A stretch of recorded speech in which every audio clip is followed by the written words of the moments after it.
world is shut down. Most of us are stuck in quarantine. So here are 10 movies I think you should check out on Netflix.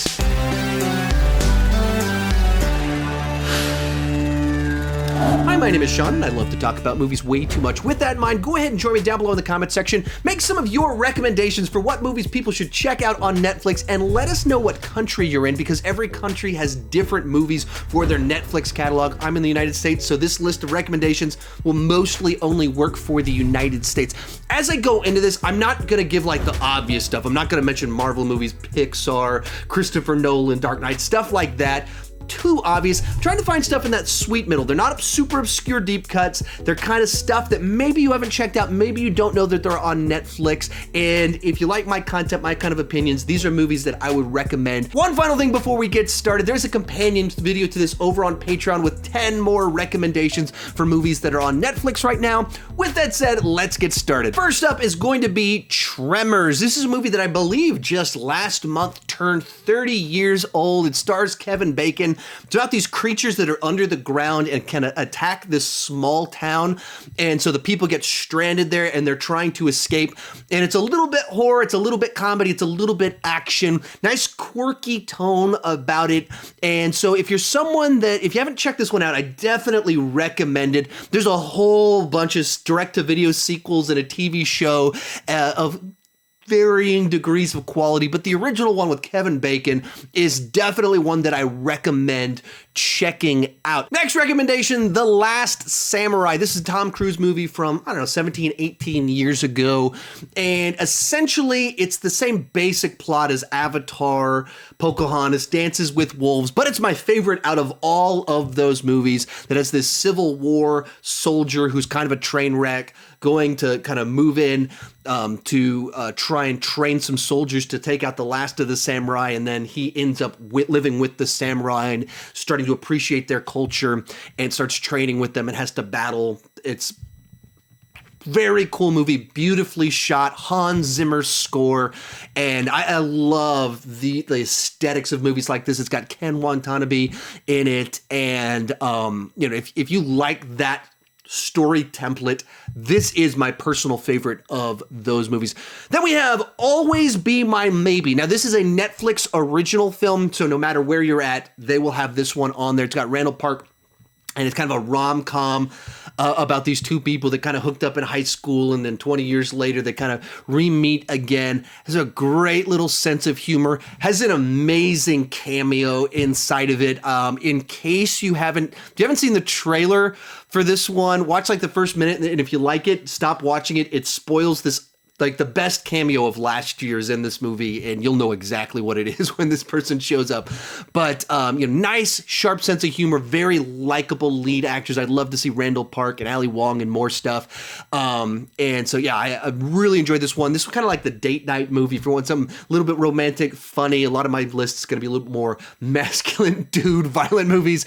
This one is the break from that. That's the comedy of the bunch. Then we have The Mask of Zorro, the Antonio Banderas Zorro movie from a little bit over 20 years ago. And it's directed by Martin Campbell, who did GoldenEye. He did Casino Royale. And then he did, this is my favorite Zorro movie that was ever done. Very vibrant, swashbuckling action sequences. Anthony Hopkins plays kind of an older Zorro in it. This was the movie where Catherine Zeta-Jones got burst onto the scene as this kind of star-making performance. I've always really enjoyed this movie. A very vibrant score to it. A little bit too long in the middle. Could have cut 10, 15 minutes in the middle, tightened it up just a little bit, but it starts off real fast pace, and then it closes out with a slam bang finale with phenomenal sword work inside of it, and like a role that Antonio Banderas is perfect for.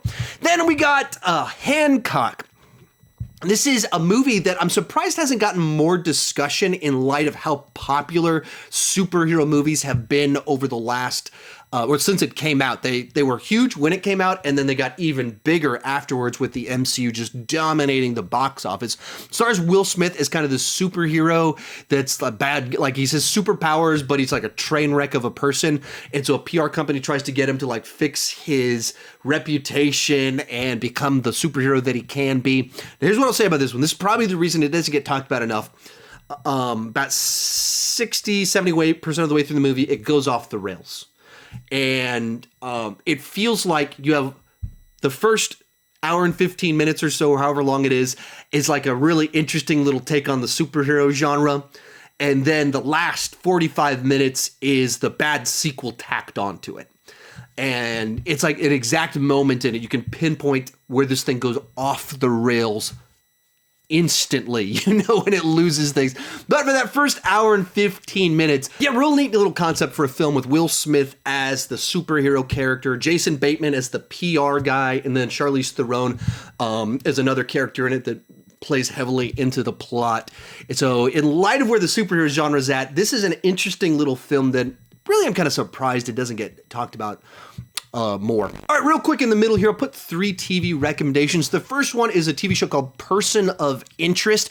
It's actually was created by Christopher Nolan's brother, Jonathan Nolan, who does Westworld now. So before he did Westworld and after he worked on The Dark Knight and The Dark Knight Rises, he did this show called Person of Interest for a little bit. It's got Jim Caviezel is basically this former special forces guy that's kind of a train wreck, gets recruited by this reclusive billionaire guy with this machine that by using all the technology out there that it's hacked into can predict when certain crimes are going to happen. And so then Jim Caviezel tries to stop this stuff. And so it kind of goes back and forth between episodic, who's he's going to save this week, and then kind of the grander mythology of all of this and the implications of this type of technology and where did it come from and all kinds of stuff like that.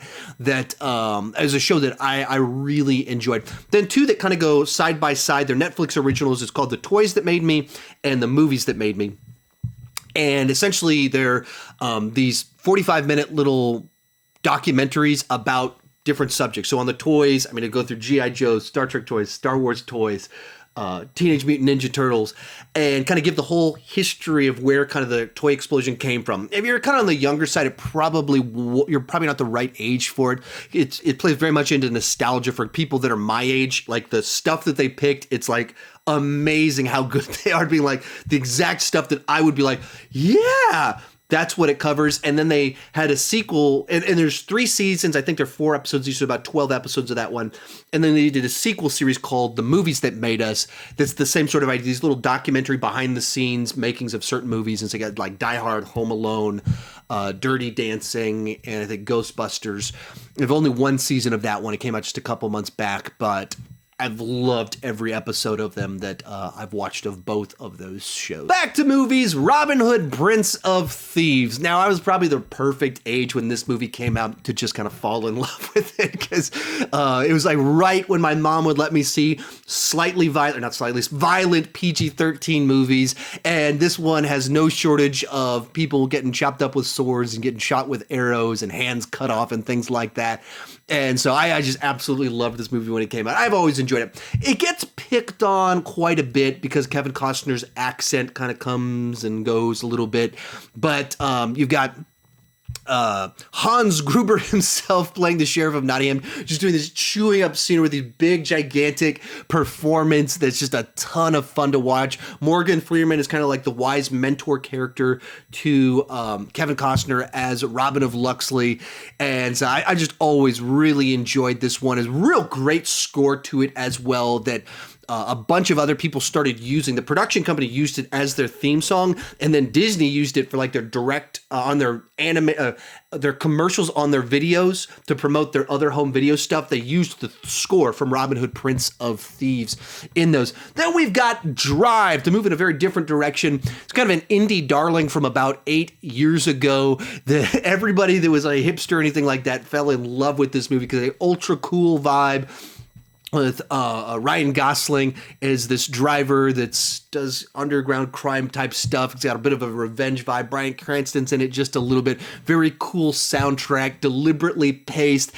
When they marketed it, they tried to present it as this fast-paced action movie, and he's like driving around in his car real fast. And so some people actually sued like the theaters or the production company because of false advertising, because they thought it was going to be like a Fast and the Furious movie. It's not like that. This is very much indie hipster version of revenge mobster crime film from about 8 years ago, that if you're into stuff like that, definitely want to check this one out. Real quick before I give you my final three, remember to share some of your recommendations down below in the comment section. Also, be sure to let us know what country you're in. Make that real obvious because we're all in different countries and my US recommendations won't work for people perhaps in Europe. And so let us know so we can all kind of help each other find some of those little bit more interesting picks that are on Netflix.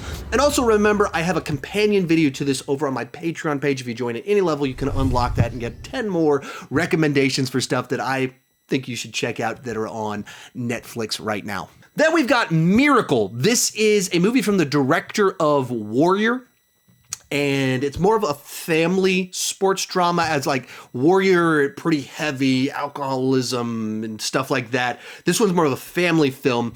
Stars Kurt Russell. It's from about 40 years ago about the United States hockey team and them going after victory and stuff like that.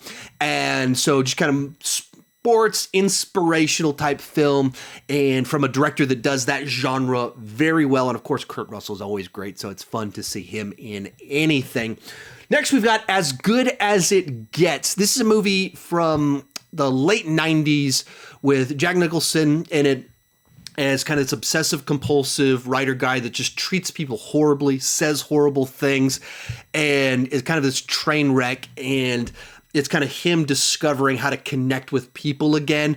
And so it can be really funny because he's so inappropriate. It has certain romantic parts inside of it. And then it's, of course, very much a character drama for him. It's one of those movies that came out right as I was getting old enough to appreciate dramas and movies about real life type stuff. And so I've always had very fond memories of it. And our last one I'm going to recommend is The Pursuit of Happiness, a movie about a real life story about a guy that basically ended up homeless with his son and just started trying to do anything that he could to try and get back on his feet. And so like takes an internship at this big firm and starts learning stuff and goes from homeless to being wildly successful.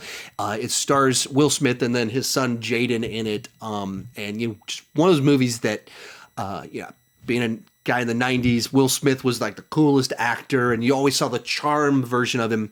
And this is from that time period where he was like, all right, I'm getting older. I can't just always be the cool young guy. I need to really show that I can act. And, this was movies for me, floored me that what Will Smith could do when he's not just doing the charm thing, but really acting. And there's some scenes that just rip your heart out as to kind of where they're at as a family. And then, it's at the beginning and then it gets more inspirational as kind of the story starts to play out. And especially when like this is based on something that really did happen. So those are my 10 recommendations, or I guess 13 recommendations because I had a few TV recommendations in there as well. There's a companion video over on Patreon. You can check the link in the description down below if you want to see if that's right for you and get those 10 more recommendations. Thank you so much for watching and keep talking movies too much.